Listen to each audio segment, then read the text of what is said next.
YouTube channel learn with Jyotsna. स्वागत है आप सभी का एक बार फिर से मेरी यूट्यूब चैनल पर, जिसमें आज की क्लास में हम सुपर टेट का इम्पोर्टेंट टॉपिक जीवन कौशल को डिस्कस करने वाले हैं।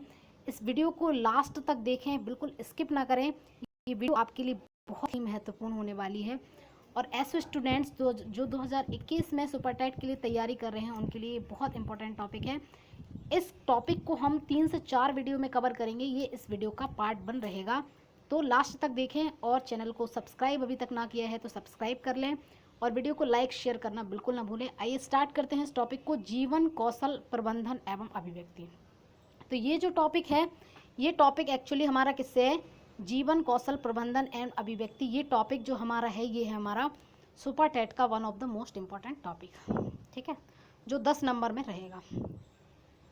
आइए देखते हैं। अच्छे या बुरे विचार ही मानव के गुप्त मन में प्रविष्ट होकर मनुष्य को उन्नति व अवनति की तरफ ले जाते हैं। वर्तमान में शिक्षा बौद्धिक विकास का तक केंद्रित है ना, जबकि शिक्षा का उद्देश्य व्यक्तित्व का सर्वांगीण विकास करना है।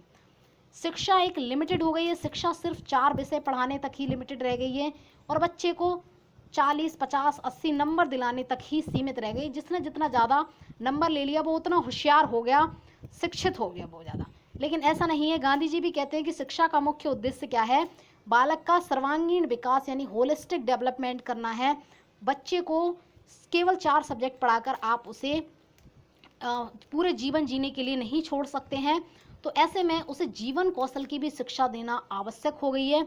जीवन कौशल को शिक्षा का अंग बनाना है, क्योंकि अंततः वह समाज में जाएगा, अंततः वह पढ़ लिख कर भी अपनी ज़िंदगी जिएगा, तो वो कैसे अच्छी ज़िंदगी जी पाए, इसके लिए कुछ कलाएं होंगी, जीवन की कुछ कलाएं होंगी, उन्हें सीखना भी जरूरी है। तो इसको जीवन कौशल भी दैनिक जीवन कौशल भी कहते हैं।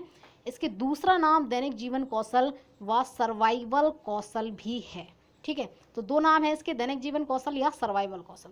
जीवन कौशल में वे सभी तथ्य सम्मिलित हैं जिनका सामान्य तौर पर दिन प्रतिदिन के जीवन में प्रयोग करते हैं हम, ठीक है। ये कौशल व्यक्ति को घर और समाज दोनों के कार्यों को भली भांति करने हेतु सशक्त बनाते हैं। क्या बनाते हैं? सशक्त बनाते हैं। इसका उद्देश्य व्यवहार को बदलना तथा अंतर व्यक्ति कौशल को विकसित करना, जो अंदर उसके कौशल हैं उनको विकसित करना और उसके व्यवहार में चेंजेस लाना, ये इसका उद्देश्य है। और युवाओं में बेहतर चुनाव करने की क्षमता, नकारात्मक दबावों का विरोध करना, जोखिमपूर्ण व्यवहार से बचने और उत्तरदायित्व की क्षमता को बढ़ाना, ये सभी चीज़ें सिखाने के लिए इसका उद्देश्य यही है कि भाई युवाओं में बेहतर चुनाव कर पाएँ, अच्छी चीज़ को चुन पाएँ, नकारात्मक सोच को हटाएं, उसका विरोध करें, जोखिमपूर्ण व्यवहार से बचें, ऐसा व्यवहार जो उनके लिए हार्मफुल हो सकता है, और उत्तरदायित्व की क्षमता को बढ़ाया जा सके, इसलिए जीवन कौशल को पढ़ाया जाता है। तो जीवन कौशल का ज्ञान और उसका उपयोग किशोरों को तनाव से निपटने में, सबसे मेन बात तनाव से निपटने में, और जीवन की मांगों और चुनौतियों से प्रभावपूर्ण समायोजन करने में से निपटने में प्रभावी है, ठीक है। समायोजन करने तथा उनसे निपटने में प्रभावी है।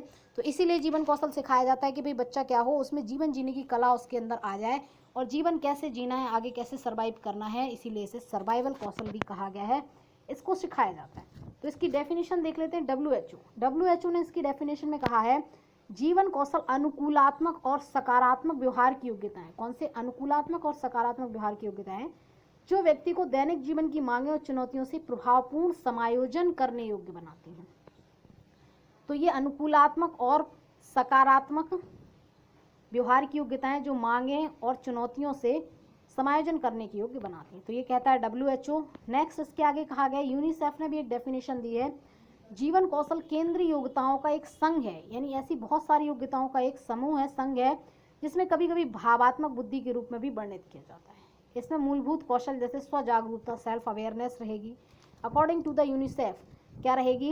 यूनिसेफ के अकॉर्डिंग स्वजागरूकता शामिल रहेगी, परानुभूति यानी दूसरों की अनुभूति को समझना, प्रभावपूर्ण संप्रेषण यानी इफेक्टिव कम्युनिकेशन, बातचीत करना, अंतर व्यक्तित्व यानी खुद को समझना, ठीक है, संवेग से निपटने, आपको काम क्रोध या गुस्सा आ रही है तो उसको कंट्रोल में रखना, प्रतिबल का सामना, कोई आपके साथ कोई और बल यूज कर रहा है तो उसका सामना करना, विवेकपूर्ण चिंतन, डिस्क्रिप्टिव चिंतन करना, ठीक है। नेक्स्ट आपका सृजनात्मक चिंतन करना, निर्णय लेना, प्रॉब्लम सॉल्विंग, ये सभी चीज़ें यूनिसेफ ने किस में शामिल की है? जीवन कौशल में शामिल किया है। इन सभी चीज़ों को ही जीवन कौशल कहा है। अब इसके घटक देख लीजिए, कंपोनेंट। इसमें देखिए 3 प्रकार के घटक रहेंगे, पहले सामाजिक, दूसरा संज्ञानात्मक, तीसरा संवेगात्मक। सामाजिक में कौन से रहेंगे? संप्रेषण कौशल आ जाएगा, प्रतिबंध कौशल, निश्चित ज्ञान होना चाहिए, परानुभूति, ये सभी चीज़ समाज में रहेंगी। संज्ञान यानी मानसिक कौशल कौन कौन से रहेंगे? जैसे डिसीजन लेना, आलोचनात्मक चिंतन करना, स्वमूल्यांकन यानी स्वयं का मूल्यांकन करना, ये सब चीज़ें इसमें शामिल रहेंगी। संवेगात्मक कौशल होना चाहिए, इसमें कौन सा कौशल रहेगा?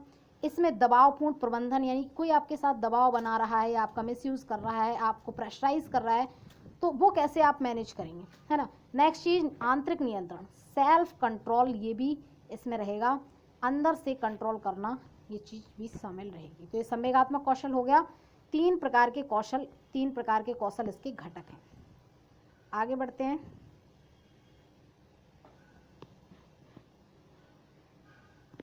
देखिए जीवन कौशल की कुछ क्या है विशेषताएं भी हैं जिनको हम डिस्कस करने वाले हैं।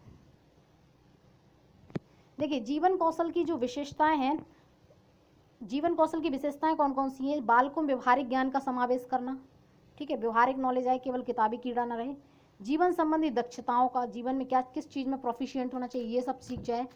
सकारात्मक और आदर्श व्यवहार करे, ये नहीं कि गंदा व्यवहार करे। आत्मविश्वास रहे, आधुनिकता की विशेषता का समावेश, भाई मॉडर्निटी आए, कहीं ना कहीं पुरानी परंपराओं कस्टम्स में न जीता रहे, नई चीज़ों को भी समझे, निष्पक्ष रहे, ठीक है। तो ये सब चीज़ें लाने के लिए जीवन कौशल शामिल किया गया। नेक्स्ट आगे बढ़ते हैं।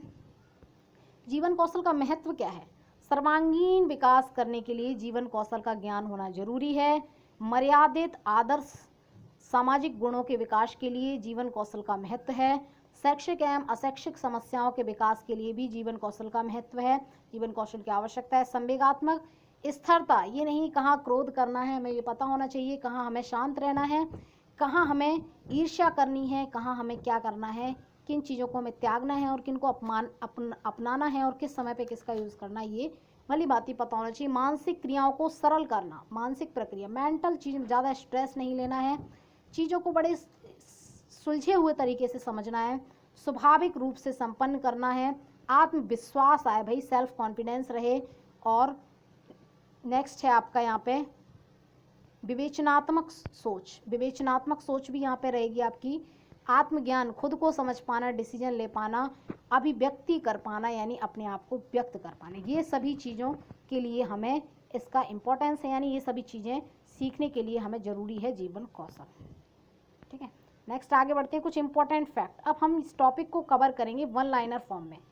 तो पहला हमारा यहाँ से इंपॉर्टेंट फैक्ट से स्टार्ट हो जाएगा। पहला 1 लाइनर है हमारा, प्रेरणा का प्रश्न क्यों और क्या का प्रश्न है, ये किसने कहा है? तो आपको बताना है भाई क्रचफील्ड ने ये कहा है।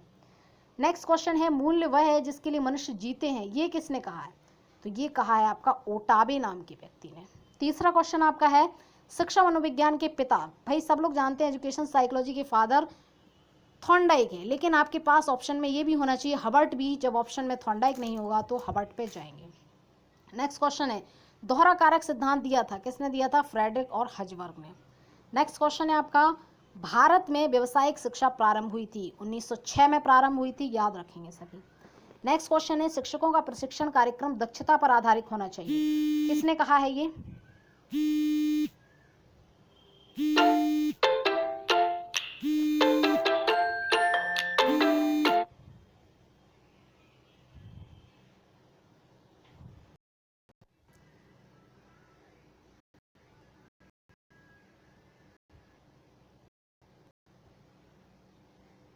नेक्स्ट क्वेश्चन है हमारा, दोहरा कारक सिद्धांत दिया था, किसने दिया था?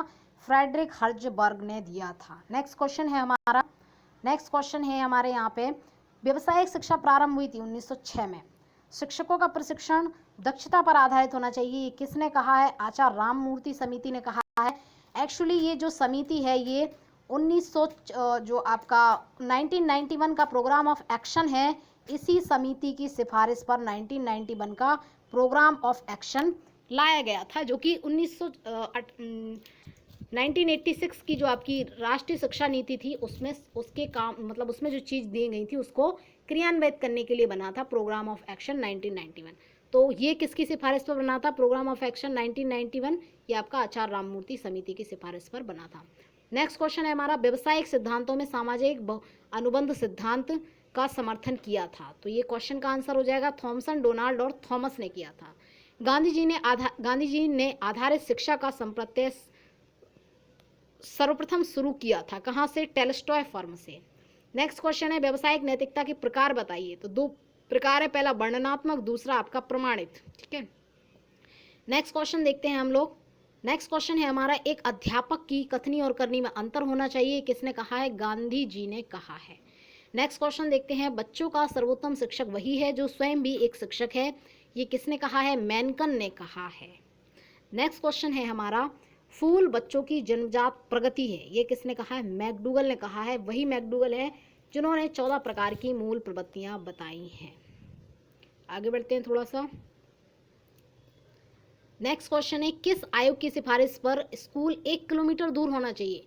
कोठारी आयोग। कोठारी आयोग ने ये कहा था कि भाई स्कूल 1 किलोमीटर की दूरी पर होना चाहिए। ये 64 से 66 में आया था, तो इसने ये कहा था भाई स्कूल 1 किलोमीटर दूर होना चाहिए, ताकि बच्चों को ज़्यादा चलना ना पड़े। हर 1 किलोमीटर की दूरी पर शिक्षा उपलब्ध होना चाहिए। नेक्स्ट क्वेश्चन है, राष्ट्रीय शिक्षा से संबंधित राष्ट्रीय कमेटी जो गांधी जी की थी 1937 में आई थी, वर्धा शिक्षा, जिसको बुनियादी शिक्षा, बेसिक शिक्षा भी कहते हैं, ये जो समिति बनी थी, राष्ट्रीय शिक्षा समिति, इसके जो कार्य हैं उनका कार्यान्वयन करने के लिए काम सौंपा गया था जाकिर हुसैन को। और जाकिर हुसैन ने इसकी 2 रिपोर्ट्स दी थी, एक तो 1937 में दी थी और दूसरी दी थी इन्होंने, एक तो 1937 में दी थी और दूसरी दी थी 1938 में। तो ये आप याद रखेंगे, 2 रिपोर्ट इसमें दी थी। गांधी जी की राष्ट्रीय नीति थी जो वर्धा शिक्षा या फिर बेसिक शिक्षा, इसका क्रियान्वयन का अध्यक्ष बनाया गया था जाकिर हुसैन महोदय को। नेक्स्ट आगे बढ़ते हैं हम लोग।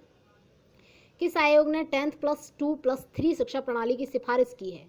तो ये भी कोठारी आयोग 64 से 66 वाला, इसने ही ऐसा किया था। नेक्स्ट क्वेश्चन है हमारा, किस अनुच्छेद में वर्णन है कि बच्चे को शिक्षा मातृभाषा में ही दी जाए? तो शिक्षा बच्चे को मातृभाषा में दिया जाए, ये 350A अनुच्छेद में कहा गया है। जबकि त्रिभाषा फॉर्मूला भी दिया गया था कोठारी आयोग के द्वारा, जिसमें स्थानीय भाषा